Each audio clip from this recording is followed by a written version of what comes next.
All right, David, are we ready? Yes, sir. Okay, I'd like to call the special called meeting of the Milton City Council for Monday, August 12, 2019 to order. Stacy, if you'll please call roll and make general announcements.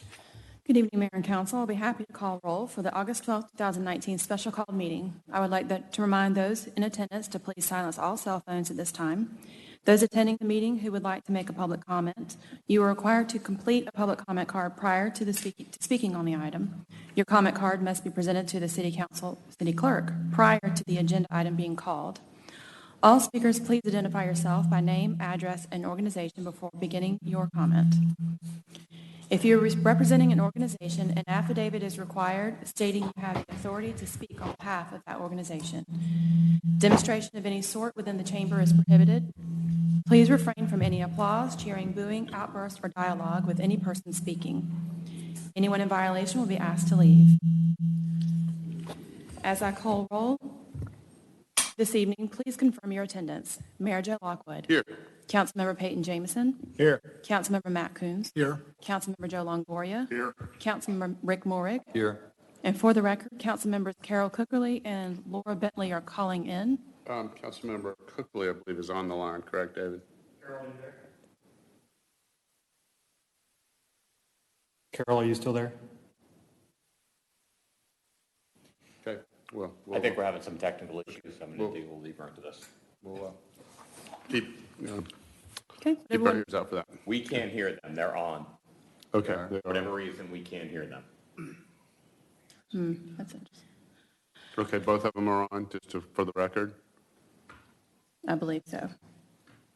Okay. Would everyone please rise for the Pledge of Allegiance? Pledge allegiance to the flag of the United States of America and to the republic for which it stands, one nation, under God, indivisible, with liberty and justice for all. Okay, thank you. Hey, Stacy, if you'll please call the first item, approval of the agenda. The first item is approval of meeting agenda. This is agenda item number 19-171. Okay, do I have a motion? I'll make a motion that we approve the meeting agenda as read. Second. Okay, I have a motion from Councilmember Coons, a second from Councilmember Moore for approval of the agenda. All in favor, please say aye. Aye. Any opposed? Please enter your access code followed by the pound or hash sign. That's affirmative with the 5 folks that are here. Good. You entered no digit. Please re-enter your access code followed by the pound or hash sign. This is all, it's all over my head. You entered no digit. Please re-enter your access code followed by the pound or hash sign. Okay.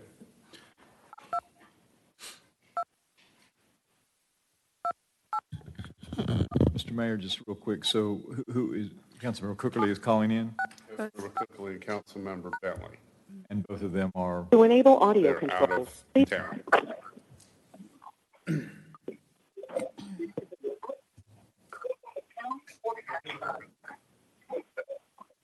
Laura, can you hear? No. Oh, I want to shut that off.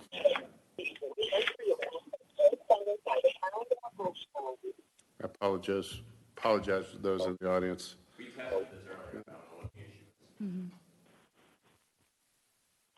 Sometimes our technology is smarter than us. I think that was Laura speaking a second ago, right? yes. Carol, are you there? I'm here. That was Carol speaking, yes. Okay, sounds like we've got both. All right. Next item is public comment. Public comment is a time for citizens to share information with the mayor and city council and to provide input and opinions on any matter that is not scheduled for its own public hearing during today's meeting. Each citizen who chooses to participate in public comment must complete a comment card and submit it to the city clerk. Please remember this is not a time to engage the mayor or members of city council in conversation. When your name is called, please come forward and speak into the microphone stating your name and address just for the record. You'll have 5 minutes for remarks. Stacy, do we have any public comment? Yes, we do. We have general public comment from Beth Wilson. Okay.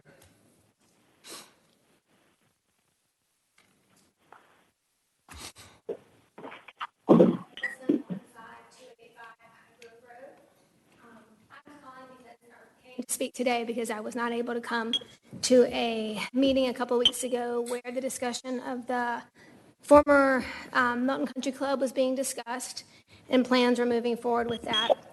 So after watching the video, I had some comments I wanted to make about two things: the proposed playground that was on the map by the consultants, as well as the playground that was being proposed by a separate entity about a playground for people of all disabilities and such. I don't know where the council is on this, but I wanted to bring up some comments, considering Stephanie Minot and I run the Milton Mustangs swim team, which grew by about 45% this year. We went from 86 swimmers to 145. With that being said, I'm worried about where we go from here. And I saw in plans A, B, and C some wonderful things the city is considering in that area, but I want the council members and the mayor to please keep in mind that as that program has grown and maybe what the needs of the city may be for a pool and expansion, putting any kind of playground there may impede on field space, so to speak. We use the back of that green space area for our bullpen for the swimmers. And right now we have 145 swimmers, which means in the future we're going to be swimming against teams of similar size.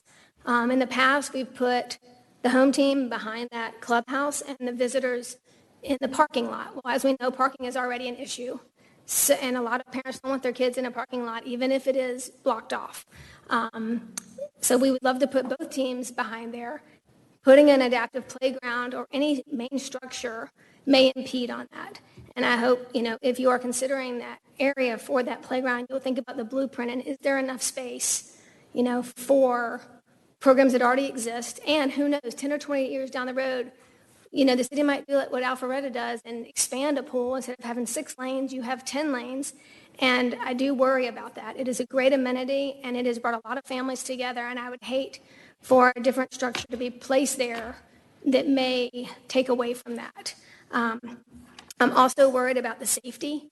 You have teenagers monitoring that. Having a special needs playground and a pool close by is very dangerous. I know you can say there are gates and locks. It only takes one child, and a lot of these kids, I used to work in a school, you have runners and families. I know they're watching their kids, but it takes a second. And that is a concern. The other is contamination, whether it's a small playground with sand or debris, whatever kids are going back and forth in a pool during adult swim, they may go run and play. Whatever they're bringing back into that pool is going to cause more problems for cleaning.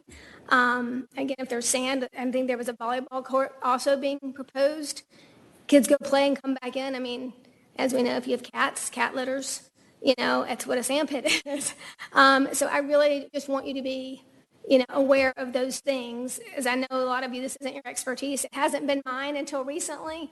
But I do, have an interest in what happens back there because it's been really fun to watch this program grow for the city. The last thing I want to mention is if you look at like the city of Alpharetta and the city of Roswell, they don't have playgrounds anywhere near their pools, and for good reason.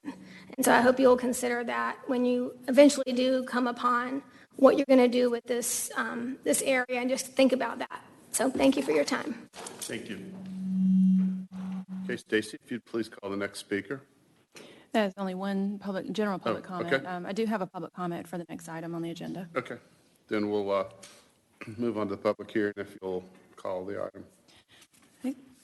Item under public hearing is consideration of an ordinance of the mayor and council of the city of Milton, Georgia to establish the ad valorem tax rate of the city of Milton for fiscal year 2020 and for other purposes.